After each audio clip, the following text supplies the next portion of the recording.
The cameras caught it first, a B-2 Spirit lifting off from Whiteman Air Force Base in the dead of night, navigation lights off, climbing into a sky that gave nothing away. Nobody issued a statement, nobody briefed the press corps, and by the time the aircraft crossed into the operational theater, the only people who knew what was about to happen were the crew and a handful of people in secure facilities. What followed, in the next several hours, was a strike package that the Iranian regime had spent decades trying to build defenses against, and it still wasn't enough. What the U.S. Air Force just delivered to Iran's hardened underground facilities was not a message. It was a verdict. I'm Ryan, former F-15E Strike Eagle combat pilot, former F-16 Thunderbird pilot, and current airline captain on both the Boeing 737 and the Airbus A220. I've planned strike packages, I've executed missions against hardened targets, and I've spent a significant portion of my professional life thinking about exactly the kind of problem Iran's buried bunker network represents. So when this operation went down, I didn't just watch the news cycle like everyone else. I started pulling apart the tactics, the hardware, the doctrine, and the strategic logic behind what we just saw. And I want to walk you through all of it today, because there is a lot more happening here than the headlines are telling you. Here's what I'm going to cover in this video, and I want to be upfront with you about the structure. First, I'm going to give you the essential background on Iran's underground bunker program, what it is, why it exists, and how long they've been building it. Then I'm going to break down the specific weapons and platforms involved in this strike, including what makes the GBU-57 Massive Ordnance Penetrator the most significant piece of conventional ordnance in the U.S. inventory. After that, I'll give you my pilot's eye read on what this operation tells us about U.S. targeting doctrine, force projection capability, and where this escalation ladder is likely to go from here. Before I get into the operational details, I want to be transparent about sourcing, because this is still a developing situation and not everything has been officially confirmed. Some of what I'll walk through draws from open source defense reporting, satellite imagery analysis, and statements from U.S. Central Command. I'll flag where that is. Other elements are my own professional assessment based on the doctrine and tactics I was trained on, and I'll flag that too, clearly. I'm not going to present speculation as fact, and I am not going to overstate certainty on details that are still emerging, because you deserve better than that. Let's start with the target itself, because if you don't understand what Iran has been building underground, you cannot understand why this strike matters at the scale it does. Iran's underground military infrastructure program is not a recent development. It goes back decades, accelerating dramatically after they watched what U.S. air power did to Iraqi surface targets in 1991, and again in 2003. They drew a direct lesson from those conflicts. Anything above ground that the United States can see, the United States can destroy. So they went underground, and they went deep, and they went hard. The Iranians refer to their underground facilities as their missile cities, and that phrase is not rhetorical, it is accurate. These are not bunkers in the traditional sense of a reinforced room dug into a hillside. These are entire installations buried sometimes 80 to 100 meters below the surface, carved into mountain rock, hardened with reinforced concrete, and designed specifically to survive conventional air attack. Intercontinental range ballistic missiles, medium range systems targeting Israel and U.S. bases in the region, cruise missile stockpiles, command nodes, launch infrastructure, it's all down there. Open source analysts at groups like the Institute for Science and International Security have documented dozens of these facilities across the country, and Iranian military officials have actually boasted about the network publicly, which is itself a deterrent signal. The IRGC Aerospace Force, which runs the missile program, has been explicit that they view this buried infrastructure as the survivable second strike capability that makes them immune to conventional military pressure. Their public posture, repeated by senior commanders in state media, is that even a massive U.S. or Israeli air campaign cannot reach these facilities, and that their retaliation capability will survive any first strike. That posture has shaped Iranian strategic behavior for years, giving the regime confidence to conduct proxy operations, support militia forces across the region, and escalate against U.S. assets without triggering the kind of deterrence breakdown they fear most. What the Air Force just did is take direct aim at that posture, not just at the physical targets, but at the strategic logic that has kept Iran emboldened. Now, let's talk about the hardware, because this is where things get genuinely extraordinary from a military aviation standpoint.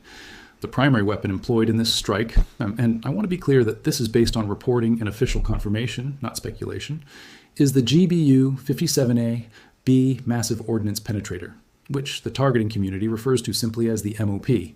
That designation, Massive Ordnance Penetrator, is not marketing language. It is a precise technical description of what this weapon does and why it exists. The MOP is a 30,000-pound GPS-guided bunker buster designed from the ground up to defeat exactly the kind of deeply buried hardened targets that Iran has spent decades constructing. Sit with that number for a second, 30,000 pounds. For context, the standard Mk-84 general-purpose bomb that forms the basis of the JDAM family weighs 2,000 pounds, and those are already considered large conventional munitions. The MOP is 15 times that weight, and the majority of that mass is not explosive.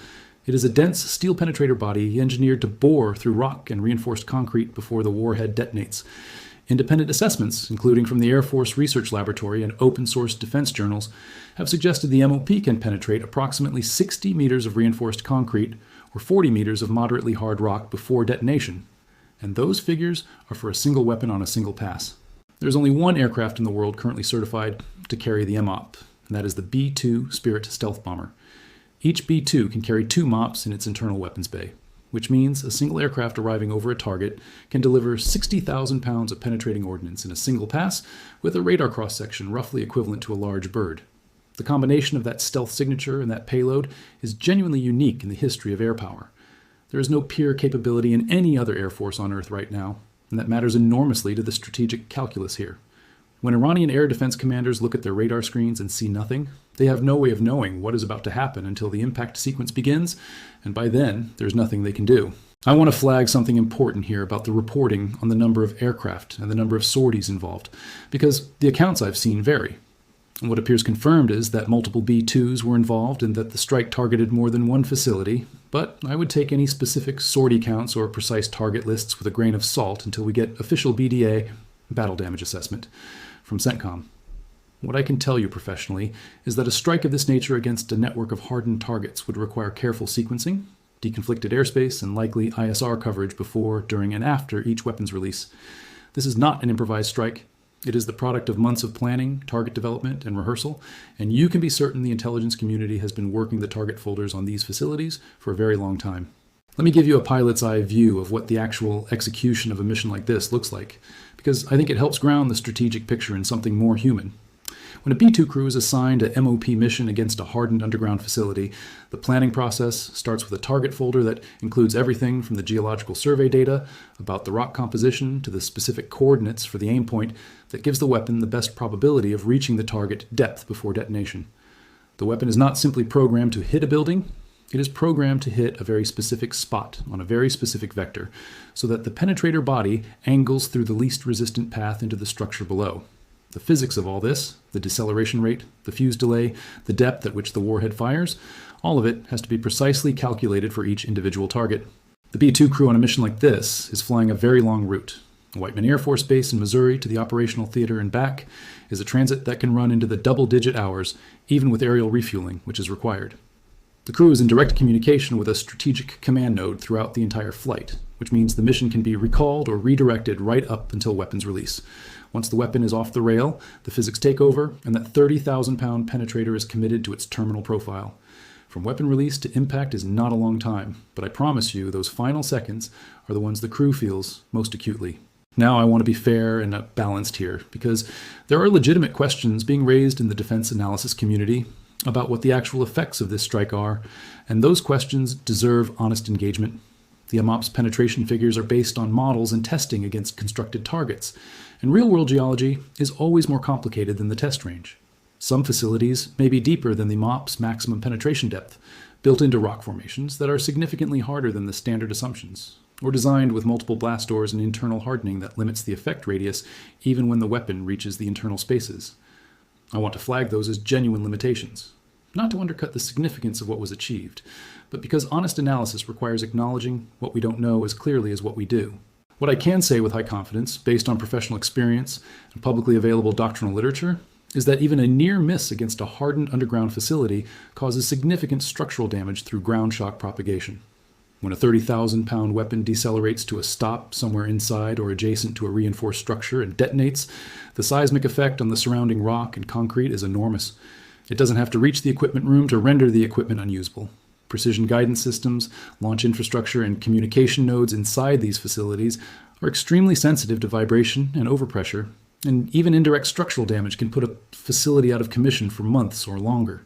The targeting community calls this functional defeat, and it is often more achievable against deeply buried targets than outright physical destruction. Let me pivot now to the strategic layer, because the weapons and the platforms are only part of the story, maybe not even the most important part. What matters equally is what this strike signals about U.S. willingness to cross a threshold that had previously been left uncrossed, which is the direct kinetic targeting of Iran's strategic missile infrastructure inside Iranian territory. For years, U.S. military responses to Iranian aggression operated through a framework of proportionality and escalation management that kept the conflict below a certain intensity level. Strikes on Iranian proxies in Syria and Iraq, targeted action against IRGC figures like Soleimani, cyber operations, and economic pressure. Going directly after the hardened missile cities inside Iran is a categorically different action, and the Iranian leadership knows exactly what that categorization means. The deterrence calculation that has governed Iranian behavior, our buried missiles survive any strike, so we can keep escalating at the proxy level, has just been operationally challenged. Even if not every facility was functionally defeated in the strike, the demonstration that the United States is willing to employ the MOP against these targets forces a rewrite of the Iranian strategic playbook. They now have to contend with the possibility that their survivable second strike capability, the bedrock of their deterrence theory, is less survivable than they told themselves and their adversaries. That is not a marginal shift. That is a fundamental disruption to the strategic logic that has shaped their behavior for 2 decades. I also want to talk about what this tells us about the B-2 fleet's readiness and force generation posture, because this is genuinely significant from a military aviation standpoint. The U.S. Air Force operates 20 B-2 Spirits. That is the entire fleet, period, and that number has never increased since the program was capped by Congress in the 1990s. Generating combat sorties from Whiteman, maintaining the low observable coatings that give the aircraft its stealth properties, and keeping these aircraft mission capable against the most demanding target sets is an enormous maintenance and logistics challenge. The fact that multiple B-2s were generated for this mission is a signal about both the priority the National Command Authority assigned to these targets and the readiness of the fleet to support a real-world high-end operation. There's another dimension here I want to make sure I cover, which is the ISR architecture that had to be in place for a strike like this to be executed with the precision it required. You don't target underground facilities at this level without years of intelligence preparation. Satellite imagery to characterize the surface footprint, seismic monitoring to understand the subsurface architecture, signals intelligence to identify what's active inside the facility, and human intelligence to corroborate all of it. The National Geospatial Intelligence Agency, the Defense Intelligence Agency, and the broader IC have almost certainly been building target folders on these specific sites for years. When the National Command Authority made the decision to execute, they were not drawing on fresh intelligence. They were drawing on a mature, validated target package that had been refined over a very long time. This is also where I want to give appropriate credit to the interagency process that produces a decision like this one, because it is genuinely complex and the civilian oversight layer is real and meaningful. A MOP strike against targets inside Iran requires presidential authorization, legal review under the laws of armed conflict, assessment of potential civilian casualties, and coordination with diplomatic channels that are simultaneously signaling intent and managing escalation with third parties. None of that happens instantaneously. And the fact that it happened at all reflects a sustained policy process that decided the strategic benefit outweighed the escalation risk. That is a consequential judgment, and I think it is worth acknowledging that the people who made it understood the weight of what they were authorizing. Now let me talk about what Iran's response options look like from a military analysis standpoint, because that is the next question that matters. Iran has several tools available for escalation: ballistic missile attacks against U.S. bases or partners in the region, acceleration of proxy operations through Hezbollah and other militia networks, actions in the Strait of Hormuz to pressure global energy markets, and accelerated movement on the nuclear program. I want to be honest with you that this is where my analysis becomes more uncertain, because predicting Iranian decision-making requires insight into internal regime dynamics that I do not have privileged access to. What I can tell you is that each of these escalation options carries real costs and risks for Iran, and the leadership will be calculating those trade-offs in a very pressured environment right now. A ballistic missile attack against U.S. bases in the region would invite another round of strikes, and after what they just watched the Air Force do to their hardened infrastructure, that calculus has changed significantly. Accelerating the nuclear program carries the risk of triggering the very military action they have been trying to deter, and doing so from a position where their underground shelters have just been demonstrated to be penetrable is not an advantageous starting point. Actions in the Strait of Hormuz hurt global energy markets, but they also give the U.S. Navy a direct pretext for kinetic action, and the Fifth Fleet is not a force Iran wants to provoke on the water right now. None of their options look good, and that is precisely the strategic position the strike was designed to create. There is a school of thought in the strategic studies community. I want to flag this as a contested analytical position, not a settled conclusion, that strikes like this actually increase the risk of Iranian nuclear breakout by eliminating the conventional deterrent that has kept them from crossing that threshold. The argument runs that if Iran believes its conventional missile capability is now vulnerable, it has greater incentive to accelerate toward a nuclear capability that provides deterrence the conventional force cannot. I am not dismissing that argument. It is a serious analytical claim made by serious people who study this for a living, and it deserves to be part of the strategic conversation. But I will also tell you that there is an equally serious counter-argument, that a demonstrably penetrable bunker network reduces the strategic value of hardened nuclear infrastructure and may actually reduce the incentive to accelerate a program whose survival value has just been called into question. Let me give you my honest bottom line assessment, because that's what I think you're here for, and I'm not going to give you a hedge instead of a conclusion. What the United States Air Force just executed is one of the most significant applications of conventional air power against hardened strategic targets in the post-Cold War era. The combination of B-2 stealth penetration, MOP bunker-busting capability, and the demonstrated willingness to cross the threshold into Iran's strategic missile infrastructure represents a genuine escalation in the scope of U.S. military action against the regime. This is not a contained retaliatory strike. This is a direct challenge to the survivability logic that has underpinned Iranian strategic behavior for 2 decades. Whether it achieves lasting strategic effect depends on factors that are genuinely uncertain right now. The actual physical damage done to the facilities, the Iranian regime's internal response, the diplomatic aftermath, and whether this is the beginning of a sustained campaign or a one-time demonstration. What I can tell you with confidence is that the B-2 community and the weapons community that built and maintained the MOP executed this mission at an extraordinary level of professional skill, and the crews who flew those sorties did something genuinely historic. I also want to say clearly that from an air power doctrine standpoint, this validates the investment in low observable strategic platforms and precision penetrating munitions that has been the subject of internal defense debates for decades. This is exactly the scenario those investments were designed for. That doesn't mean the mission is over, it doesn't mean the strategic problem is solved, and it absolutely doesn't mean we should be cavalier about what comes next. But the Air Force did its job, and it did it at a very high level. Before I close out, I want to address something I've seen circulating in the comments on recent videos that I think deserves a direct response. Some people have asked whether strikes like this make a broader regional war more or less likely, and I want to be honest that I think that question is harder than it sounds, because the honest answer is it depends enormously on what the Iranian leadership decides to do in the next 72 hours.